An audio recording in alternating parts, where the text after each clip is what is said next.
आप सबको प्रभु यीशु मसीह के नाम से जय मसीह की। मैं नेल्सन कुमार प्रभु की सेवा में आप सबका स्वागत करता हूं। और आज हम वचन में जाने से पहले हम प्रार्थना करेंगे कि प्रभु हमें आशीष दे, ताकि हम बहुत सारे वचनों को समझ पाएं और परमेश्वर के गहरे बातों को समझने पाए। यही प्रार्थना करें। हालेलुया। प्रभु हम धन्यवाद करते हैं आपकी दया के लिए, आपके अनुग्रह के लिए, आपके समझ के लिए पिता, जो आप हमारी ज़िंदगी में करते हैं। हम उसे कभी कभी समझ नहीं पाते। हमारी ज़िंदगी में बहुत सारे कष्ट हैं, बहुत सारी परेशानियां हैं, बहुत सारी तकलीफ़ें हैं, लेकिन प्रभु आप उन सारी तकलीफ़ों के बीच में भी हमें ब्लेस करते हैं, आशीर्वाद करते हैं। इसलिए धन्यवाद करते हैं प्रभु। आपका वचन है, उस वचन के द्वारा हमें सहायता कीजिए, ताकि हम हर एक बातों को समझने पाए, आपकी महिमा करने पाए, आपका आदर करने पाए। परमेश्वर अपने प्रार्थना सुना, इसलिए धन्यवाद करते हैं। यीशु मसीह के नाम से मांगते हैं, आमीन। हालेलुया। हम प्रभु को धन्यवाद करते हैं। साथ ही साथ evangelical church of God online इस मीटिंग में भी, इस वचन की सिखाई में भी आप सबको स्वागत करते हैं। हम आज का वचन देखेंगे कि परमेश्वर बुरी बातों को अच्छे व्यक्तियों के साथ क्यों होने देता है। मैं जानता हूं कि हमारी जिंदगी में बहुत सारी परेशानियां आती है, बहुत सारी तकलीफें आती है, बहुत सारे कष्ट आते हैं, लेकिन उस सारे तकलीफों के बीच में, परेशानी के बीच में जब हम सह नहीं पाते हैं, तो हम प्रभु से एक प्रश्न पूछते हैं। और प्रभु से जो प्रश्न पूछते हैं, उस प्रश्न इस प्रकार होता है कि हे परमेश्वर, तूने मेरे साथ बुरा क्यों किया। यानी कि हम कहते हैं कि हे भला परमेश्वर, तूने मुझ भले मनुष्य के साथ बुरा क्यों किया। हमारी जिंदगी में कई सारी ऐसे विपरीत परिस्थिति आती है, जब हमारे घर में झगड़े होते हैं, जब हमारा कंपनी लूट जाती है, जब हमारी कंपनी में पैसे की किल्लत हो जाती है, हमारे घर में आकस्मिक मृत्यु हो जाती है, तब हम प्रभु से इस प्रकार के प्रश्न को पूछते हैं कि हे परमेश्वर, तूने मेरे भले मनुष्य के साथ बुरा क्यों किया। यह एक कठिन पूछे जाने वाला प्रश्न है, जो प्राय हर एक व्यक्ति हर एक बुरे परिस्थिति में परमेश्वर से पूछता है। परमेश्वर का वचन कहता है कि अय्यूब एक अच्छा व्यक्ति था। उसके जीवन में वो प्रभु का भय मानता था और प्रभु के वचनों के अनुसार चलता था और प्रभु को प्यार करता था, प्रभु के हर एक नीति और नियमों को पालन करता था। और उसके 7 बेटे और 3 बेटियां थी।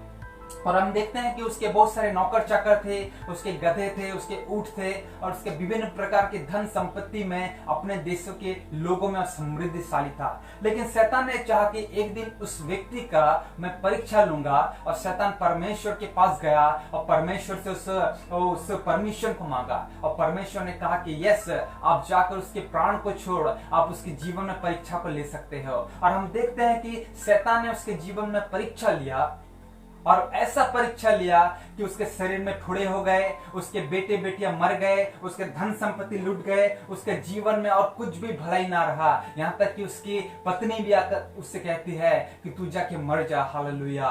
तू जाके मर जा, तेरे जीवन में और कुछ भलाई नहीं है, तेरे जीवन में बुराई ही बुराई है। परमेश्वर तेरे जीवन से खुश नहीं है। परमेश्वर ने तेरे जीवन में बहुत ही कठिन परिस्थिति को दिया है। तुझ भले मनुष्य के साथ परमेश्वर बुरा क्यों किया। हालेलुया। लेकिन परमेश्वर का वचन कहता है अय्यूब की पुस्तक में कि अय्यूब कहता है कि मैं परमेश्वर पर फिर भी आशा रखूंगा। हालेलुया। परमेश्वर के ऊपर मैं फिर भी आशा रखूंगा। और फिर हम अय्यूब की पुस्तक 1 अध्याय 21 पद में भी देखते हैं कि वह कहता है कि परमेश्वर ने दिया और परमेश्वर ने लिया। हालेलुया। परमेश्वर हमारे जीवन का दाता है, परमेश्वर हमें देता है और परमेश्वर ने लिया। इस प्रकार अय्यूब अपने जिंदगी में कहता है। अय्यूब जानता नहीं था कि परमेश्वर उसके जीवन में ऐसा क्यों अलाउ कर रहा है। अय्यूब नहीं जानता था उसके जिंदगी में कि परमेश्वर मुझ भले व्यक्ति के साथ, मुझ समृद्धशाली व्यक्ति के साथ, मुझ धर्मी के साथ, मुझ खरे मनुष्य के साथ इस प्रकार का बर्ताव क्यों कर रहा है। लेकिन अय्यूब इतना जरूर जानता था कि परमेश्वर भला है और परमेश्वर के ऊपर भरोसा रखना है। हालेलुया। बुरी बातें अच्छे लोगों के साथ क्यों होती है, और इसका उत्तर है कोई भी भला नहीं है, कोई भी भला नहीं है। एक बार एक व्यक्ति यीशु मसीह के पास आकर पूछता है कि हे उत्तम गुरु, हमें अनंत जीवन के बारे में बताइए है। और यीशु मसीह ने उसको क्या उत्तर दिया कि उत्तम कोई भी नहीं है। यदि हम बाइबल के अध्याय को पढ़ते हैं, वचनों को पढ़ते हैं, तो वहां पर लिखा हुआ है कि कोई भी धर्मी नहीं, कोई भी धर्मी नहीं। कोई भी समझदार नहीं, कोई भी परमेश्वर का खोजने वाला नहीं, सबके सब निकम्मे हैं। उनका गला खुला हुआ कब्र है, उन्होंने अपने जीवों से छल किया है, उनके होठों में सांपों जैसा विष है और उनके पांव लहू बहाने के लिए बहुत ही फुर्तीले हैं। परमेश्वर का वचन इस प्रकार कहता है कि मनुष्य के अंदर कुछ भी भलाई वास नहीं करती, मनुष्य के अंदर कुछ भी भलाई वास नहीं करती, मनुष्य के अंदर में बुराई ही बुराई है। हालेलुया। हमें अपने जीवन को परिवर्तन करने की जरूरत है, अपने जिंदगी में देखने की जरूरत है कि हमारे जिंदगी में बुराई कहां से आ रही है, हमारी जिंदगी में इस खराब चीज कहां से आ रही है। हर एक छोटे छोटे बातों के लिए परमेश्वर के ऊपर में हम दोष लगाते हैं कि हे परमेश्वर, तू मुझ भले मनुष्य के साथ ऐसा क्यों किया। परमेश्वर का वचन कहता है कि भला तू कुछ भी नहीं है। जब लोग इस प्रकार के प्रश्न पूछते हैं तो बाइबल उनसे कहती है कि तू तेरे जीवन में पाप है, तेरे जीवन में बुराई है, तेरे जीवन में गंदगी है और तुम्हारे जीवन में परिवर्तन होने की आवश्यकता है। तुम इसी वक्त नरक में डाले जाने के योग्य हो, तुम इसी वक्त मृत्यु दंड के योग्य हो। और सच में हमारी जिंदगी की जब हम देखते हैं, जिंदगी को सही बात यही बातें आती है कि मैं एक पापी मनुष्य हूँ। तो हम ये जो जीवन बिता रहे हैं, ये परमेश्वर का अनुग्रह और दया है, ये परमेश्वर का कृपा है, ये परमेश्वर का असीम अनुग्रह है हमारे जिंदगी में। कि हम परमेश्वर के ऊपर हालेलुया दोष लगाते हैं, परमेश्वर को निंदा करते हैं, लेकिन आज जो हम जीवन व्यतीत कर रहे हैं वो परमेश्वर का दिया हुआ अनुग्रह है। इसके विपरीत हमें ये प्रश्न पूछना चाहिए कि बुरे लोगों के साथ परमेश्वर अच्छी बातों को क्यों करता है। पहले हम प्रश्न पूछते थे कि मुझ भले मनुष्य के साथ परमेश्वर को बुरा क्यों करता है, लेकिन अब हमें पूछने की जरूरत है कि बुरे लोगों के साथ परमेश्वर अच्छी या भली बातें क्यों करता है। परमेश्वर का वचन कहता है कि परमेश्वर भला है और परमेश्वर मुझ बुरे व्यक्ति के साथ भला क्यों करता है। रोमियो 5:8 कहता है कि परमेश्वर ने अपनी प्रेम की रीति इस प्रकार प्रकट की कि जब हम पापी ही थे तभी मसीह हमारे लिए मरा। रोमियो 5:8 कहता है परमेश्वर अपने भलाई, अपने प्रेम की रीति, प्रेम की भलाई इस प्रकार प्रकट करता है कि जब हम पापी थे तभी मसीह हमारे लिए मरा। हमारी जिंदगी में हम पापी व्यक्ति हैं, हमारी जिंदगी में हम बुरा कर रहे हैं, हमारी जिंदगी में हम परमेश्वर के वचनों को नहीं मान रहे हैं, हम परमेश्वर के उस नियम और कानून से दूर है, हम परमेश्वर को समझने के लिए दूर है। लेकिन जब हम पापी थे, जब हमारी जिंदगी में बुराई थी, जब हमारी जिंदगी में खराबियां थी, तभी वचन कह रहा है रोमियो 5:8 के यीशु मसीह मेरे लिए अपने जीवन को दे दिया क्रूस पर। हालेलुया। कितना बड़ा परमेश्वर का महान प्रेम, कितना बड़ा परमेश्वर का दया कि जब हम पापी थे यीशु मसीह हमारे जिंदगी के लिए मर गया। और पहला पतरस उसका 2 अध्याय 24 पद कहता है वह आप ही हमारे पापों को अपने देह पर लिए हुए क्रूस पर चढ़ गया, जिससे हम पाप से फिरकर धार्मिकता के लिए जीवन बिताएं। हम कह रहे हैं कि हम तो भले मनुष्य हैं, परमेश्वर तो हमारे साथ बुरा क्यों कर रहा है, लेकिन परमेश्वर का वचन कहता है कि हम बुरे हैं और परमेश्वर हमारे साथ भलाई कर रहा है। हम बुरे हैं, हमारी जिंदगी में कुछ भी अच्छा ही नहीं है, हमारी जिंदगी में खराबियां हैं, हमारे मुंह से निकलने वाले वचन जो है लोगों के दिल में जाकर वो खराबियों को उत्पन्न करते हैं। हमारे मन से निकलने वाले हर एक बातें जो लोगों को दुख देने वाली होती है, हमारे हाथ से जो कर्म किए जाते हैं वो कर्म खराब है, लेकिन फिर भी परमेश्वर हमारे जिंदगी में प्यार करता है, अनुग्रह को देता है, भलाई को देता है। तो हमें ये नहीं पूछना है कि हे परमेश्वर तुम मुझ भले मनुष्य के साथ बुरा क्यों किया, लेकिन हमें ये पूछना है कि हे अच्छे परमेश्वर तुम बुरा व्यक्ति के साथ तुम अच्छा क्यों कर रहे हो। यदि हम परमेश्वर पर ग्रहण करें, यीशु मसीह को ग्रहण करें, तो परमेश्वर हमारे पापों को क्षमा करेगा और हम तब समझ पाएंगे कि परमेश्वर का अनुग्रह क्या है।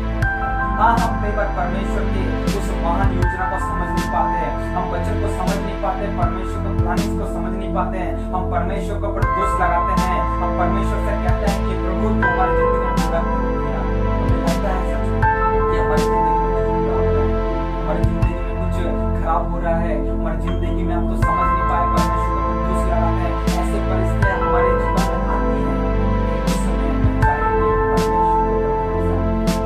परमेश्वर दयावान है, परमेश्वर प्रेमी है, परमेश्वर धर्मी है, परमेश्वर भला है। Hallelujah, hallelujah. परमेश्वर के ऊपर हमें भरोसा रखना है, परमेश्वर के ऊपर में हमें अपने निष्ठा को देना है, अपनी भलाई को देना है, अपनी जिंदगी को परमेश्वर के हाथों में सौंप देना है। परमेश्वर का वचन ये कह रहा है हालेलुया। लेकिन हमें ये कहना है कि हे परमेश्वर, तो बुरे मनुष्य के साथ भला क्यों करना है। हम कई बार परमेश्वर की योजना को नहीं जानते हैं, हम परमेश्वर के उस नीति नियम को नहीं जानते, परमेश्वर क्या करना चाह रहे हम नहीं जानते हैं, और हमारी जिंदगी में लगता है कि जो कुछ हुआ है बुरा हुआ है। लेकिन सच में प्रियो, ऐसा नहीं है। परमेश्वर दयावान है, परमेश्वर प्रेमी है, परमेश्वर धर्मी है, परमेश्वर भला है। वो हमसे प्यार करता है। हमें सिर्फ उसके ऊपर भरोसा रखना है, उसके वचनों पर चलना है। अपनी समझ का हमें सहारा नहीं लेना है। हालेलुया। अपनी समझ का हमें सहारा नहीं लेना है, लेकिन परमेश्वर के ऊपर संपूर्ण मन से विश्वास रखना है। परमेश्वर हमारी जिंदगी में भला करे कि आज से हम ये प्रश्न ना पूछे कि परमेश्वर तू मुझ भले मनुष्य के साथ बुरा क्यों किया, लेकिन ये प्रश्न हम पूछे कि हे परमेश्वर, तू मुझ पापी व्यक्ति के साथ, मुझ दुष्ट व्यक्ति के साथ, मुझ खराब व्यक्ति के साथ तूने अच्छा का बर्ताव क्यों किया। हालेलुया। आइए इस वचन को हम स्मरण करते हुए परमेश्वर के सम्मुख में प्रार्थना करें कि हे प्रभु, हम जानते हैं कि हमारी जिंदगी में कुछ भी भलाई वास नहीं करती, हमारी जिंदगी में कुछ भी भलाइयां नहीं है। हमारे मुंह से निकलने वाले वचन जो है कटु वचन है, हमारे हृदय से निकलने वाली सारी योजना खराब है। हमारे हाथ प्रभु आपके वचनों को पालन नहीं करते, हमारे पैर आपके प्रभु वचनों को पालन नहीं करते हैं, हमारा पूरा शरीर, हमारा पूरा सिस्टम खराब है पिता, लेकिन आप फिर भी हमारे जिंदगी में प्यार करते हैं। आपने हमें प्रभु अपने इतना प्यार किया कि उस क्रूज पर अपना जीवन को दे दिया, ताकि हम प्रभु आपके ओ हालेलुया वचनों पर विश्वास करें, हम आपके प्रेम को देखने पाए, हम आपके भलाई को देखने पाए। हालेलुया। हमारी जिंदगी में जितना भी खराब हो, जितना भी बुराइयां आए, जो भी समझ में हमको आए या ना आए, हम आज से प्रभु आपके ऊपर भरोसा रखेंगे, हम आज से प्रभु आपके ऊपर विश्वास करेंगे, हम आज से प्रभु आपके ऊपर भरोसा रखकर अपना जीवन को आपके ऊपर समर्पित कर देंगे पिता, ताकि आपका भलाई हमारे जीवन में रहे। हालेलुया। हम भले नहीं है प्रभु, आप भले हैं। हमारे जीवन को आपके हाथों में सौंप देते हैं प्रभु, हमारे हृदय को आपके हाथों में सौंपते हैं, हमारा पूरा घराना को हम आपके हाथों में सौंपते हैं, हमारी सारी योजना को, हमारे सारे कर्मों को प्रभु हम आपके हाथों में सौंप देते हैं। आपने हमारे प्रार्थना को सुना, इसलिए धन्यवाद करते हैं। ये छोटी सी विनती यीशु मसीह के नाम से मांगते हैं, सुनिए और ग्रहण कीजिए। आमीन। वो आप सबों को आशीष